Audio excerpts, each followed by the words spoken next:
ሰላም ውድ ቤተሰቦቼ፣ በነብይት ብርቱካን በኩል ጌታ ስላደረገው ነገር እጅግ በጣም እየተገረምንና እየተደነቅን ነው። ዮኒ ማኛ ትላንትና ከነበረው ህይወት ልክ እንደ ጳውሎስ፣ ዮኒ ማኛ ማለት ልክ እንደ ጳውሎስ ትላንትና አሳዳጅ የነበረ ዛሬ ግን ደግሞ የወንጌል አርበኛ እግዚአብሔር ስላደረገው ስሙ ይባረክ፣ ክብሩን ይውሰድ። እንዲሁም ነብይት ብርቱካን ገና በጣም ብዙዎችን ወደ እግዚአብሔር መንግስት እንደምትቀላቂ እግዚአብሔር የተናገረችን የነብይነትን መንፈስ በአንቺ ላይ እጅግ በጣም ቀጥሎ ስለሚሰራ እግዚአብሔር የተመሰገነ ይሁን።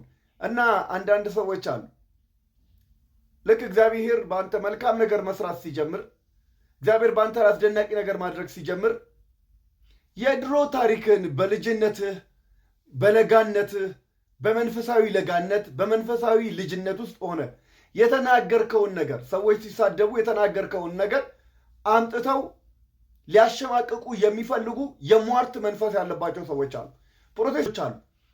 እና ነብይት ብርቱካን ሰሞኑን እግዚአብሔር እሷ ላይ ባደረገው ነገር በጣም ብዙዎች እየተገረሙ ሳሉ ነገር ግን የቀድሞ ህይወቷን እያወጡ እዚህ ጋር ተራጋሚ ነች ለማለት በጣም የሚሯሯጡ ሰዎች አሉ።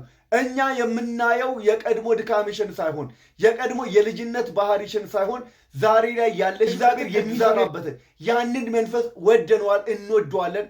ይጨምርልሽ። ገና ባንቺ በጣም ሚዲያ ላይ ያሉ እጅግ በጣም ክፉ የሚባሉ ተሳዳቢዎች ባንቺ ጌታን ስለሚቀላቀሉ እግዚአብሔር የተመሰገነ ይሁን። እዚህ ቪዲዮ ላይ ገብታችሁ ብርቱካን እግዚአብሔር ይባርክሽ በላት። እግዚአብሔር ይባርክሽ ነብይት ብርቱካን፣ እግዚአብሔር ይባርክሽ በላት። ጌታ ይባረክ። እንዲሁም ደግሞ ለአሳዳጆች ለእናንተ ምንም ለማሰሩ እግዚአብሔር የሥራ በር ይክፈትላችሁ። ለማታገለግሉ እግዚአብሔር የአገልግሎት በር ይክፈትላችሁ። አንደበታችሁ አውሬው ስራ የምታስጠቅሙ እግዚአብሔር ለራሱ ስራ ይጠቀምበት። እዚህ ቪዲዮ ላይ ኮሜንት ላይ ገብታችሁ ብታዩ አገልጋይ የተባሉ በአጠቃላይ ተራጋሚዎች እኮ ናቸው የምናውቃቸው። ነገር ግን ኮሜንት ገብተው ይሰጣሉ። እግዚአብሔር የተመሰገነ ይሁን። ይህን ቪዲዮ ስሙት። ምናልባት ለምትሳደቡ ሰዎች የእርግማን ቃል ያወጣባቸዋለሁ። አርፋችሁ ቁጭ በሉ። እግዚአብሔር አምላክ በቤታችሁ በሽታን ነው የሚልክብህ። አንዳንድ ጊዜ ቃል አወጣለሁ ደግሞ እንደዚህም ሆናለሁ ብያለሁ። እኔ በጣም እርግብ ከሚባሉት አገልጋዮች ውስጥ አንዷ ነኝ። በጣም በቃ ለሰው አዛኝ። እንግዲህ እንዳያችሁት ነው። በቃ አገልጋይ ሲሳካለት አይወድም፣ ክርስቲያን ሲሳካለት አይወድም። ክርስቲያን ወድቀህ እንድትቀር ከሚፈልጉ ሰዎች መካከል ያሉ ሰዎች አሉ።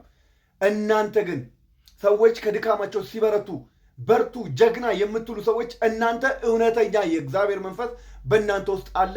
ተባረኩልኝ። እወዳችኋለሁ። መልካም ፋሚሊ